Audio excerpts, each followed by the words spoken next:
घरगुती रामबाण उपाय. नंबर 1. कॅन्सर होऊ नये असे वाटत असेल तर हळद घेऊन त्यामध्ये 1 थेंब पाणी सोडून हरभरा डाळी एवढी गोळी तयार करा. त्याच्यावर कोमट पाणी प्या. यामुळे कॅन्सरपासून तुम्ही नेहमी लांब राहता. नंबर 2. तुम्हाला नेहमी पित्ताचा त्रास होत असेल तर कडुलिंबाची पाने खा. तसेच कधीही तिखट, आंबट, गोड पदार्थ एकत्र खाऊ नका. तसेच आंबट फळे देखील खाणे टाळा. नंबर 3. गुडघेदुखी किंवा सांधेदुखी यावर जर सूज आली असेल तर एरंडेल तेल गरम करून हलक्या हाताने मसाज करा. तेल जिरवा.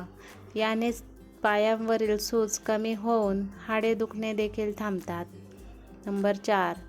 ताप उतरण्यासाठी घरगुती उपाय म्हणजे तुळस घालून केलेला चहा प्यायल्याने ताप लवकर उतरतो. नंबर 5. जर थंडी वाजून ताप येत असेल तर अर्धा चमचा ओवा खाल्ल्याने थंडीचा जोर कमी होऊन घाम येऊन ताप उतरतो. नंबर 6. डोकं दुखत असेल तर चिमूटभर मीठ घेऊन जिभेवर ठेवायचं आणि 30 सेकंदानंतर साधं पाणी 1 ग्लास पाणी प्या. याने तुमची डोकेदुखी लगेच थांबते. नंबर 7. ज्यांना पोट कमी करायचं आहे त्यांनी आठवड्यातून एकदा मोहरीचे तेल गरम करून नाभीमध्ये सोडा. याने पोट कमी व्हायला लागते. नंबर 8. रिकाम्या पोटी कडुलिंबाची पाने खाल्ल्यास आतड्यांचे आरोग्य चांगले राहते.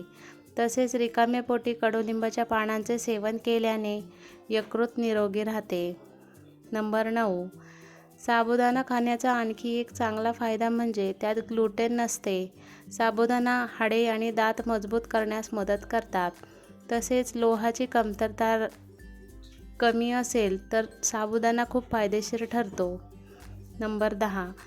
जर तुमचा माथा ठणकत असेल तर लवंगाचे तेल लावावे.